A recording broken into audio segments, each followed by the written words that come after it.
Today, before coming, although I was outside the field of health informatics, I just reviewed my old slides when I was a health informatics profession. And my first slide shows 15 years ago, we could transfer money electronically from one bank to another bank.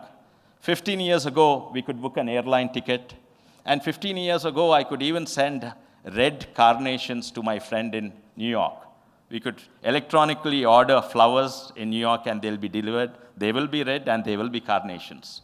But even today, this is what we were talking about 10, 15 years ago. But even today meaning 15 years ago, a decade ago, we can't transfer electronic medical record from one hospital to another hospital. And unfortunately, the status has not changed. The status has really not changed because of the very nature, which is very complex to implement. The nature of data, like an airline ticket or a bank account number or an amount to be transferred, the very nature of information fits neatly into databases, but the nature of data in information, in healthcare information systems are very difficult to capture and codify. So primarily, what are the standards we are talking about? There are multiple. Broadly, there are 5 sets of standards, and I think we are going to cover different aspects. One is the messaging standards, messaging between one information system and the others. HL7, EDIFACT, X12, these are the messaging system. Fortunately, the more popular and the more worldwide accepted today is HL7.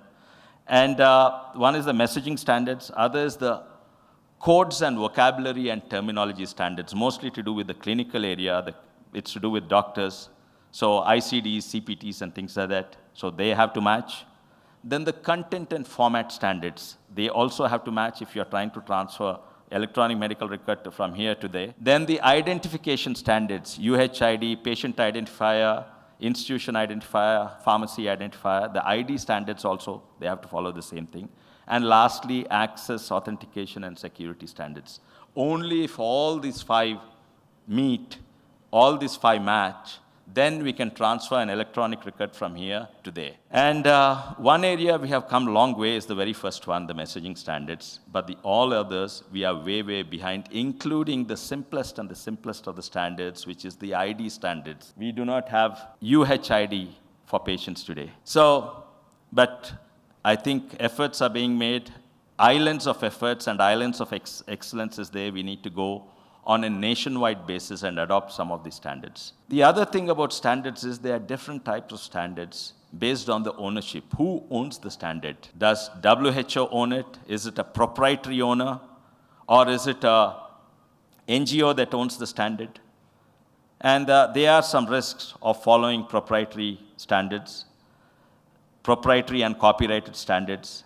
You better make sure that the vision of that proprietor of the standards matches your vision and your mission. And you make sure that you don't infringe on any copyrights while following standards. The next aspect of standards is the cost of a standard. Some standards are free, like I think ICDs. Some standard you pay a price. Some standard a one-time cost. Some standards you have to pay a subscription to follow. The next thing to look about standards is some standards are international standards, some standards are national standards, some standards are institution-specific standards. So typically, I would say a lot of the clinical and the drug and the clinical terminology standards need to be international. But when it comes to drug codes, it better be a national standards. The standard should be nation-specific because you don't have the same manufacturer in the same dose form and same dosage as some other country. So drug codes have to be specifically national standards. And we talked about it about 15 years back about drug codes. We still don't have national drug codes. Most other developed countries have national drug codes. We don't have national drug codes. Some standards have to be very institution-specific, like department name. What is the department code? These are institution-specific standards. Then you have mandatory standards. The government mandates them. You have adopted standards, and then you have guidelines. So you view standards from different perspectives. And after having viewed all these perspectives, which I think some of the team headed by Dr. Bedi have come to the conclusions you can't impose standards overnight. So the very first standard, in fact, the vision then was to introduce as a guideline, and subsequently when it starts getting followed, the government will make it a standard. And I think the first part we in India have achieved, that it was a guideline that was proposed by the Ministry of IT and Ministry of Health. And I think it's time to move on and to declare certain standards. But among all these standards, the most exciting area of standards is clinical terminology. The most exciting area is really the clinical information, standardizing clinical information. Reminded me of, because the clinical information is very nebulous. It's, as I told, it doesn't fit into databases, little difficult to codify. And reminds me of that movie song, how do you catch a cloud and pin it down? Sound of music. You can't catch a cloud and put it into a database. The nature of the data in the clinical information system is such that it's very difficult to codify.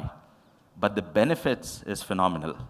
Abstraction of clinical information system into codes that fit into databases can actually trigger decision support systems, reduce errors, enhance your decision making at the clinical level.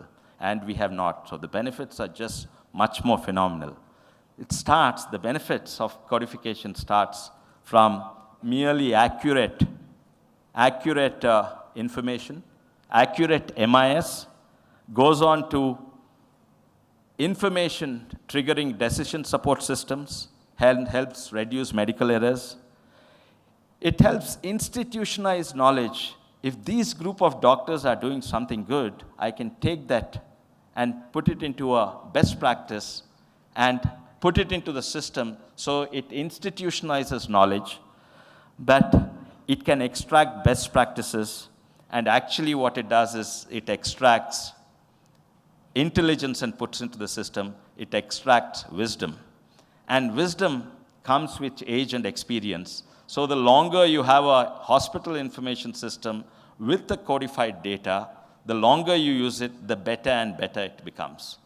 But I had exactly the opposite information.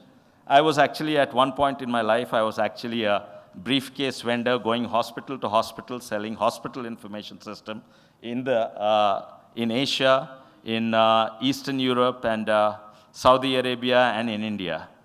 Now, when we implemented the hospital information system, when we sold, they thought, ours was the best, of course. That's why they chose us. And then we do the implementation. There are a lot of hassles during implementation, but you fight with everyone, you make friends with everyone. And ultimately, the end of 18, 19 months, you implement that hospital information system. You sometimes even get some few pats on the back. Then you walk out, and then they call you back again. And you stand in the center, and the cardiothoracic surgeon there, along with the chief information officer and the finance, the person who paid us the money, and the CEO of the hospital sits in the conference room, makes you stand up and say, this is the MIS I got. Last week, the cardiothoracic department had 15, this is the MIS, they show the printout, 15 admissions and 10 bypass surgeries. I know for sure, last week there were 38 admissions and 52 whatever. And this is the garbage your HR has generated. Vishweshwar Reddy, this is the garbage you sold us. I actually felt like Jonathan Livingston Seagull. So you take a nice hospital information system, as it progresses, garbage starts filling in. And I think the most important thing is privileges. We don't have privilege management. Anybody can put any garbage into that. If they can't find a drug, they add another drug. If they can't find a patient, they add another patient. And so a hospital, well-implemented hospital information system can actually, or well-implemented EMRs also, can over the period of time become garbage instead of becoming wise and wise.